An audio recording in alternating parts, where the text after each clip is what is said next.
Hi, my name is Vipin Tyagi, and I have been into product management for close to 5 years, and I have a total experience of close to 12 years.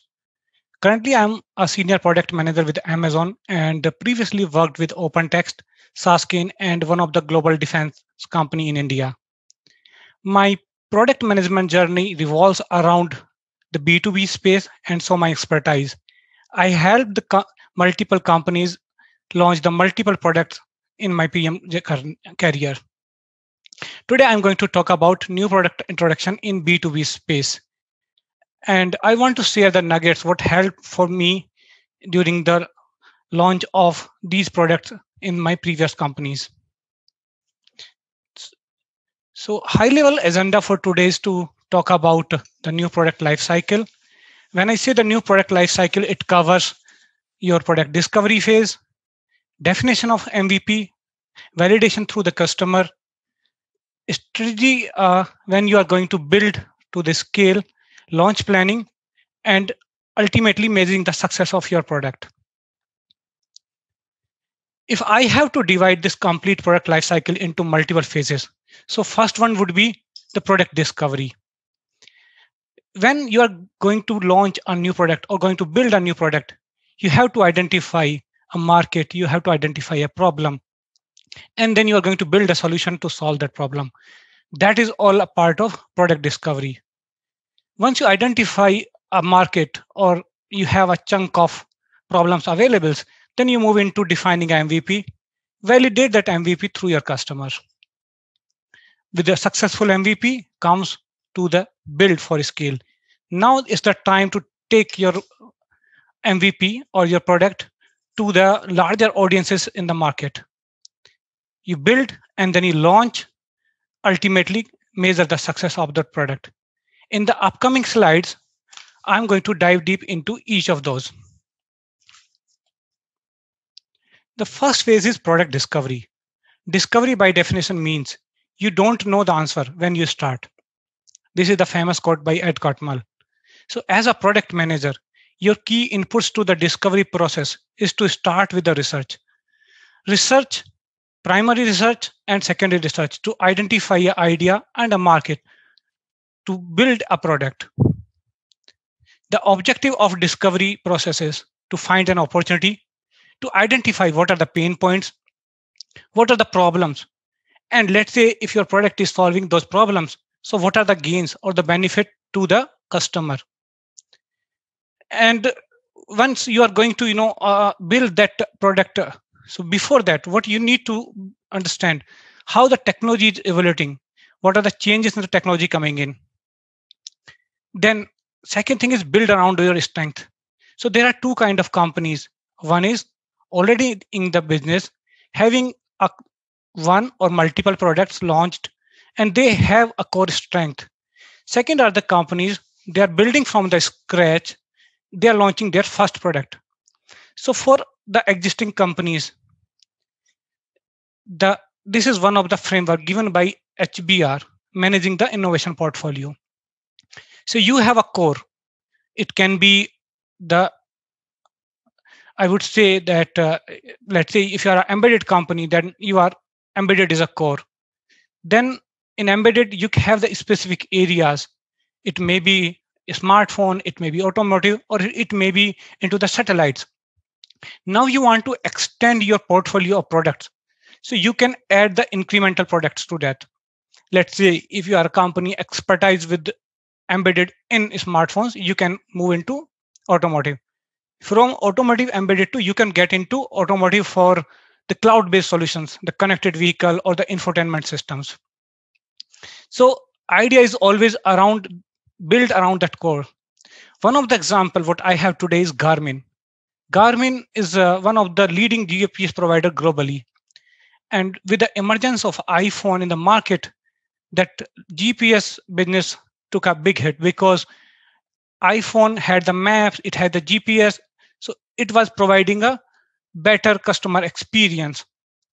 So to diversify the portfolio of their business, Garmin took a the adjacent business, or I would say that diversification around the core. They started building the GPS based smartwatches, and now they are the global leader into that. be it running, swimming, cycling, triathlon. Garmin watches are used everywhere and trusted by the leading athletes in all the segments. So now you have the core. Now you have to build around that core. So you have to identify the market. To identify that market, you need to do the secondary research. You need to go through the various research reports available, how the segment is growing, where the market is grooming, and what is the innovation happening in those areas. You take a holistic view of everything, then you look at your strengths and try to identify that using your core and your complementary skills, what problem you can handle. Then you go into the primary research to narrow down the ideas. So through secondary research, you have identified a segments. From segments, you have identified the specific areas. Now you will be taking one idea that I want to focus on this problem and I want to build a solution around that. So, and then the important part is leveraging your existing customers. Talk to your existing customers, engage them, understand their needs, understand their problems, and try to build a solution around that. I will take another example here. I was working with one of the global information management company, and they are leader in procure to pay solutions. They wanted to use the technology advancements in their procure to pay. They acquired a company in IoT. They use those IoT product with customization and building on top of the product that came as a part of acquisitions to build complete end-to-end solutions around connected supply chain. Moving from procure to pay, where you are already connecting a buyer, a supplier, and a third party, I would say that is shipper or the third party logistic partner. You already have an existing set of customers, you already existing network is there, and using the technology, you are improving the quality of service, you are improving the time to market, you are improving the quality of the items, because you can measure it in the real time and can provide the insights. So you have to identify those areas around your core where you can build those products. The benefit of building around core is you already have a set of customers and you can always reach out to them for their inputs, feedback, and comments. It will help you fine tune your idea and make that journey smoother. Now you have identified a problem. Next stage is MVP. So what is MVP? MVP to me is, if you go by the definition, it's minimum viable product. So you are building a product that can be used as it is to solve one of your problem. If you ask me that what can definition can be for an MVP, so it is a version of a new product that allows a team to collect maximum amount of validated learning about the customer with the least amount of effort. How? Because you have built a small product that is trying to solve a customer problem, taking customer feedback, and you are putting the least effort because you are building the minimum, not the complete solution to solve any problem. How will you define that MVP? So I am very much inspired by DFD framework that is designed for delight by Intuit. It says, go broad and go narrow. While you're building a new product or while you are in the discovery phase, collect as many ideas as possible. So that is like your secondary research. Then you narrow down that this particular problem I'm going to solve. Then you define your MVP. So in MVP, the viability is very critical in B2B space because you might have the idea about the problem, but it's a big problem and you are trying to solve. So minimum is something I would say it's important, but viability, that is that solution, what you are building or the product you are building is solving the customer problem or not? Is it viable to solve that problem or not also? So you define your assumptions, you identify your stakeholders, and then you learn and decide through the MVP. There is a big difference in MVP in B2B and B2C. In B2C market, as a entrepreneur, as a product manager, you find a market first, you identify the problems, then you build a MVP. But in B2B space, first thing, you will always identify a market. You will find a market for yourself. Then you identify the stakeholders existing in that market. Then you find out a problem. Once you identify a problem, you validate a solution first, and then you build the MVP. When I say the validate the solution, what it means exactly? I have an idea that this industry problem can be solved by some steps A, B, C, or X, Y, Z. But are they really solving that problem or not? Because sometimes the complexity, what as a product manager we see, is different than what the problem customer is facing. So you always go back to your customers. If you have the existing customers, it's very good, and I would say that's an awesome opportunity to engage with them. If you don't have customers, so you have to use your channels like webinars, you have to build some relationship through partnerships and get it validated with your customers. So as I like mentioned, leverage your existing customers always if you have access to. Use your customer as a partner, not just that you are going to sell your product to them. Because while building a new product or new idea you have, you might have certain assumptions, and only your customers can help you validate those assumptions. Define a success criteria for MVP. Let now you know that you are when you are building a product. So how will you define that is this MVP successful or not? So define all these matrices before you start building, so that at the end of your experiment, I would say that MVP as an experiment, that and then you collect the data during the process, and that you validate that success criteria. Is it matching with your expectations, what you have defined before building that MVP or not? This is very famous drawing by Silicon Valley Product Group, skateboard versus car revisited. So idea about building MVP is not incremental development. It's about solving a customer problem. So if you look at this drawing, the idea is to build a car. But why you're building a car? Because customer wants to commute from point A to point B with the rest amount of time. So if you look at the top slide, the top part of this presentation, so you are building a tire, then you're building two tires, connecting them, then some bodies coming in and getting completed at the fourth stage. But the stage 1, 2, 3, are they solving customer problem? No. In the second option, you have a skateboard that is helping customer solving that problem. Yes, but customer wants some safety. Customer feels that it can fall anywhere. You build a scooter, you provided a little safety to that. Then you build a cycle. It's again reducing the time to commute, providing more stability. Fourth stage, you are building a bicycle or motorcycle, and then you're moving to a car. Every stage, the product you build is solving customer problem. So MVP is not building incrementally, it's about solving problem with each of your release. You can have MVP 1.0, 1.1, 1.2, but each of them would be solving the customer problem. So once you have defined your MVP and you got MVP as a success, next come your product strategy. When you're going to build to scale your product, idea here is to do the cost benefit analysis, creating the go-to-market strategy, develop the product, and pre-launch. I added pre-launch purposefully here because I see that there are a lot of activities those need to be done before you get into the launch stage. So what is the product strategy? So one thing is what kind of infra you want to use. Today, let's say I am going to talk about the SaaS product or the PaaS product. So you have the different kind of options available.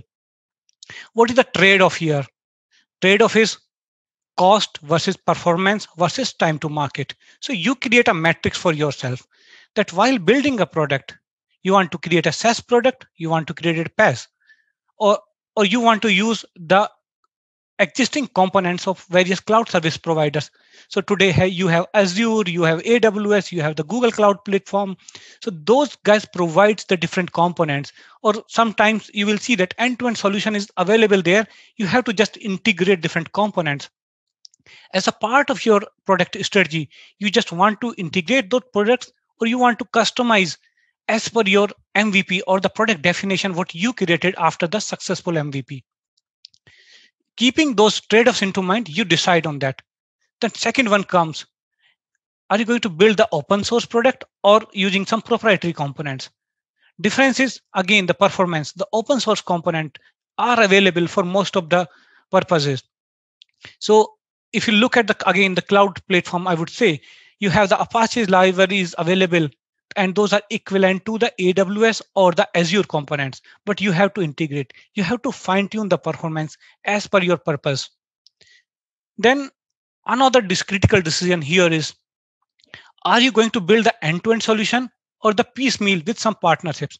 Let me take you through an example. I talked about the connected supply chain in the previous slides.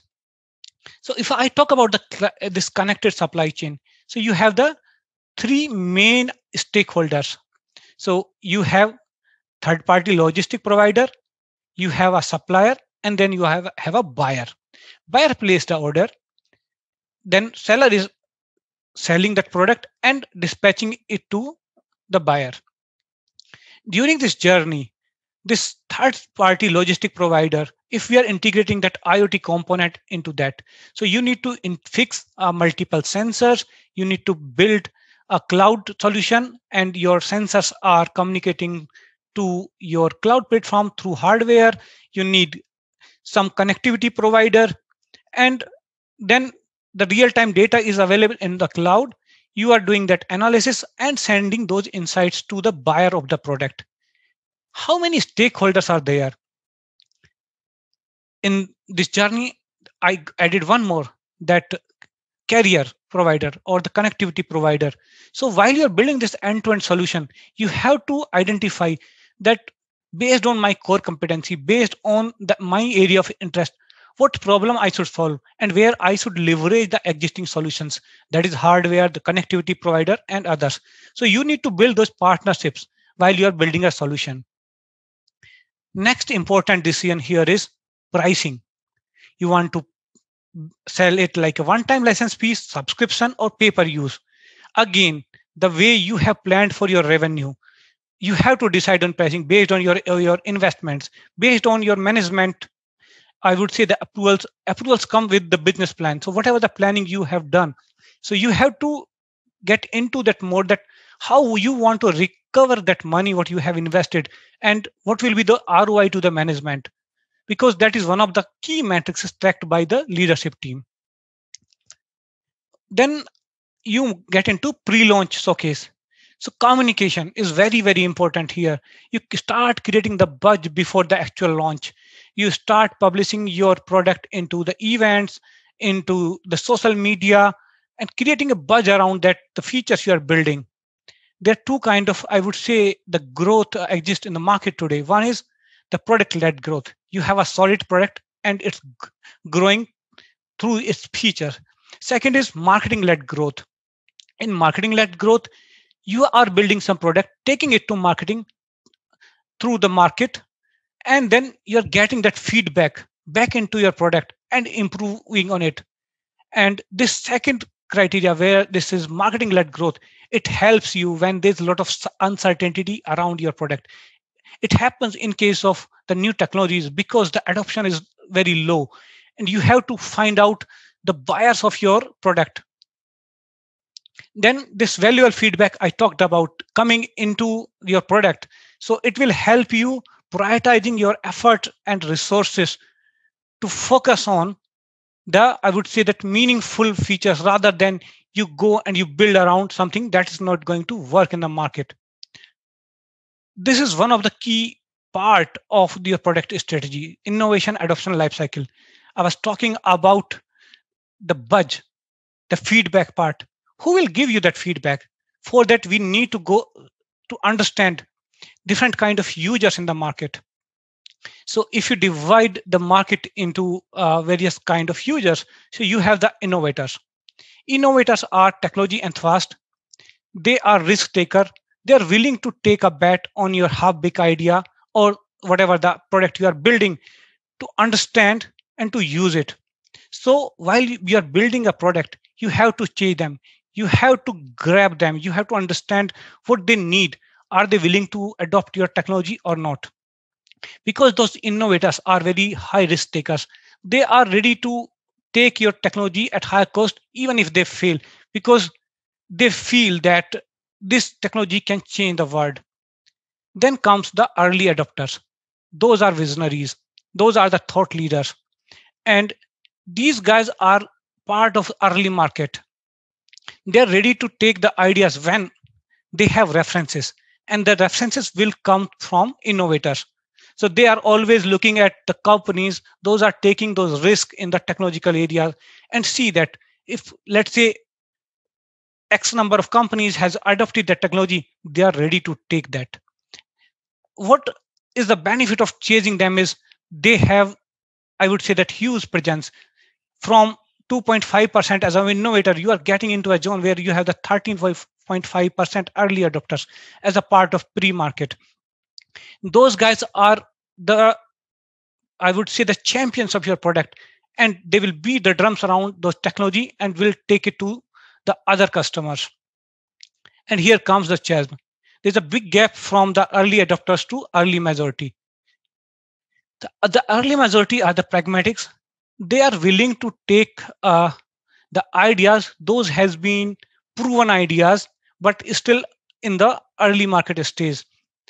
They are willing to take that risk, but not like the early adopters.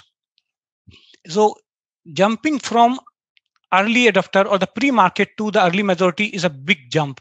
And if you get to this stage, means you have the high chances of your product getting successful. Once you get early majority, early adopters, and innovators, you have covered close to the half of the market. Now comes the lazy majority and the laggards. Lazy majority are equally like early majority, but they don't want to invest their money on something where they see even a small risk. They are ready to adopt, but at the later stage. So lies with the laggards. So while building a new product or launching a new product, you have to focus on the early market, that is innovator and early adopters. And once that is done, you have to understand or the fine tune your product as per the needs of early majority, so that you have a successful product in the market.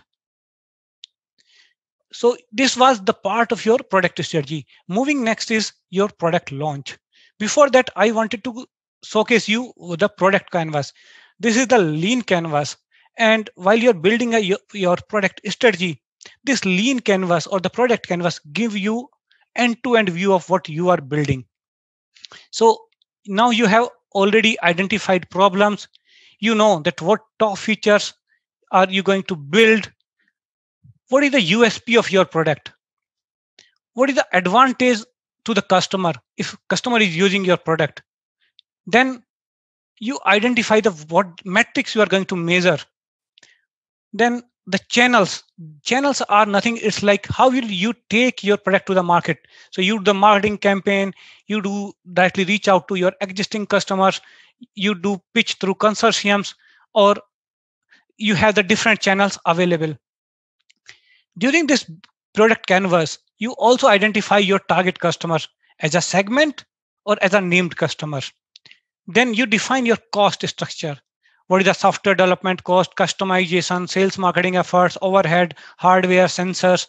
So you define that. And then you define your revenue streams, direct revenue, direct sales, inbound, partnership with the hardware partner, subscription based or one-time cost.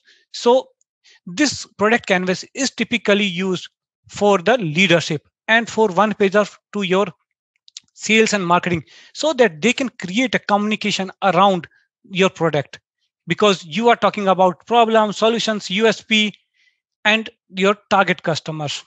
So this is, I would say, that very critical document that need to be built.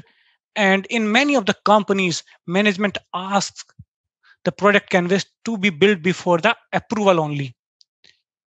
So this for me is a part of product strategy. Once you have defined your product strategy, you got into development, and once the development is done, you got into product launch. So in product launch, so first and foremost thing that is most important is building a SOP. So SOP is nothing, it's a standard operating procedure, that what all launch activities need to be done.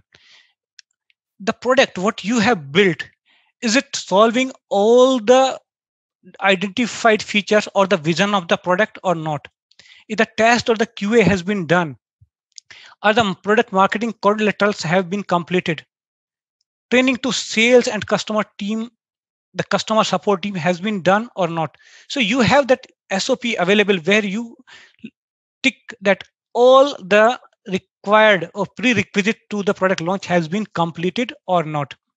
Coming to the product marketing, this is very important area while building or launching a new product. So you do the content marketing, social media, blogs, white papers. You have to engage your stakeholders, that is product marketing, and have to feed them all the data. You have to provide those insights where you are working, what kind of problems you are solving, what challenges you are facing, and how those challenges will impact the market as a whole. So that communication need to be done to all the stakeholders.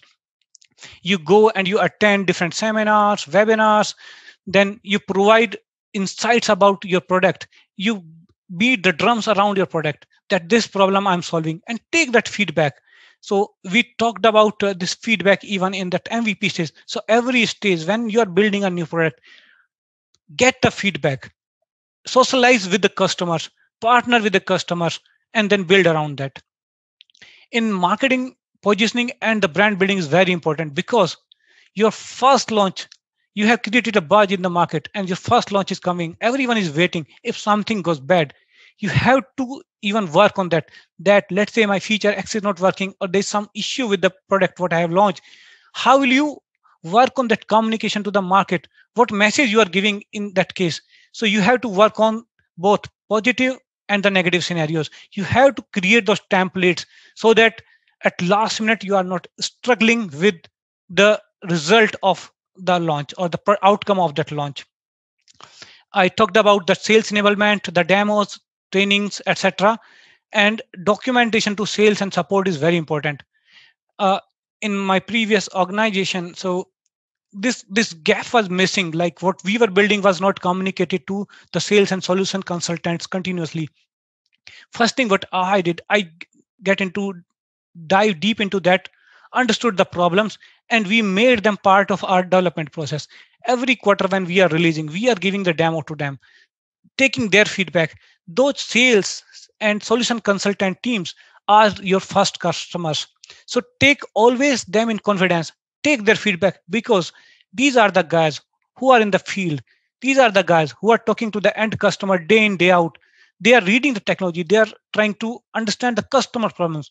So they can be your first level customers even before you get your real customer. Now your product launch is done, time to measure the success of your product. So you have the various stakeholders who are waiting for the product launch: your leadership team, product management, product development, sales, marketing.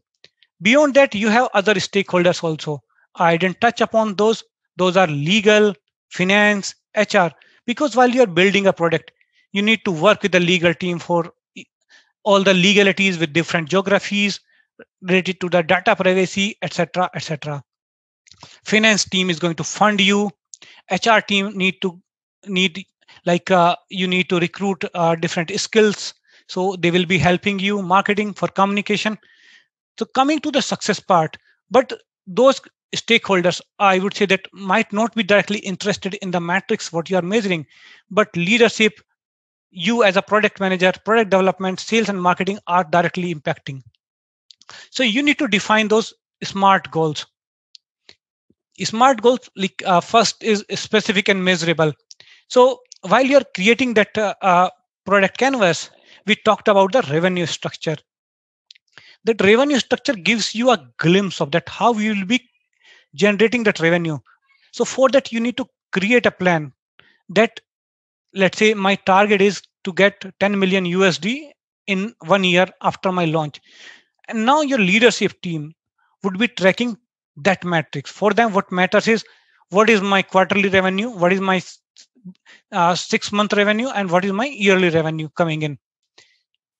Then for a product manager, your adoption, how many customers you onboarded, because you, while you are creating a plan for your leadership team that talks about the revenue, but the metrics you might be measuring would be the customer acquisition, the feature adoption, and the usability of the product. As a product manager, ultimately it will all lead to revenue, but you have bifurcated that what you need.